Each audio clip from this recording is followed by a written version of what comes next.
Falmerabantsika tsirairay avindray tratra izao talata maraina fahatelon'ny volana desambra izao manona fahasoavan'ny tompo aminao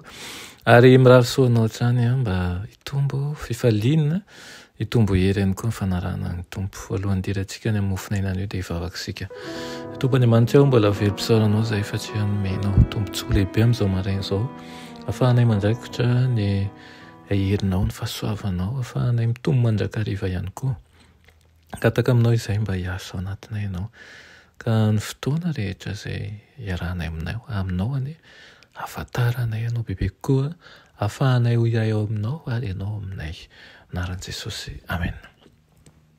Lohatenin'ny mofoninantsika androany dia manao hoe Sandrato Jesosy ilay amin'ny Apokalipsy toko 2:20 manao hoe izao ny solofo sy taranak'i Davida ny kintana mamirapiratra fitarikandro amen. Manoloana antsika ireo loza amin'ny andro farany ary tokony ampitandrina ny olona ny amin'ny loza eo anoloan'izy ireo isika amin'ny asa ataontsika aoka hodiniana ireo zavatra nampitandrina amin'ny faminaniana raha mba mifo mantsy ny vahoakantsika na ny amin'ny ampahany aza raha tsapany fahatomoran'ny fotoana voalaza amin'ny Apokalipsy dia isy fifoazana amin'ny fiangonantsika ary betsaka no iny ny afatra fitsipika vaovao no aroso ary ny fahamarinana mazava no asandrato toy ny sambatra roa lely izany aza maika ny ametraka fisainana manohitra nefa misy fotoana ilayntsika ho tony ary mijery ny famonjen'Andriamanitra. Avelao Daniela hiteny avelao ny Apokalipsy ilaza ary ambarao ny fahamarinana na manao ahoana toetsy ny afatra dia asandrato ho ivo ny fanantenana rehetra Jesosy izy ilay solofony taranak'i Davida ilay kintana mamirapiratra fitarikandro tsy mikatsaka lalina ny fahamarinana isika ny fanahy tsirairay izay mino ny fahamarinana ankehitriny dia hoentina eo anatrehan'izay hiandrasana azy hanome ny antony fanantenana ao anatiny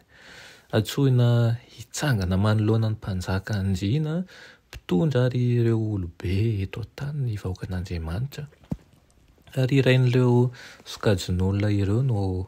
ho fantatra fa tena mahalala ny fahamarinana izy ireo. Tokony ho lehilahy, tokony ho vehivavy niova fo izy ireo afaka mampianatra zavatra be lavitra anao ao anatin'ny fotoana fohy Andriamanitra amin'ny alalan'ny fanahy masina noho ny avy amin'ireo olona manana ny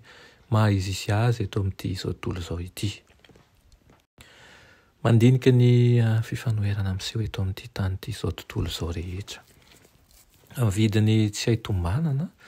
nanomezan'Andriamanitra ny olona tsirairay ny fotoana fanararoatra mba ahafantarany an'izay avonina azy handray ny famonjena. Endre ny hafanampon'ny anjelany tena tia hita ny olona nararoatra an'izany fotoana izany dia tokony ahotsarotsika mandrakariva fa ampiasain'Andriamanitra isika mba hanatratrarana an'ireny olona ireny afaka mifaly isan'andro isika ny amin'ny fitantanan'Andriamanitra antsika ary aoka ho raisitsika ho tombontsoa lehibe mandrakariva fa tombontsoa antsika ihany koa ny fiarahana amin'Andriamanitra. Amen. Tompo malala mbola misotro anao izay ny amin'izany teninao izany mangataka aminao Tompo mba hiasa ao anatinay tsirairay avy atsaparanay ihany koa fa lehibe ny fitiavanao ary aoka izay ianao rery ihany no asandratray aoka tsy hanandratra zavatra fa mihoatra anao satria fantatray fa ianao ilay mpamonjinay. Anaran'i Jesosy amen.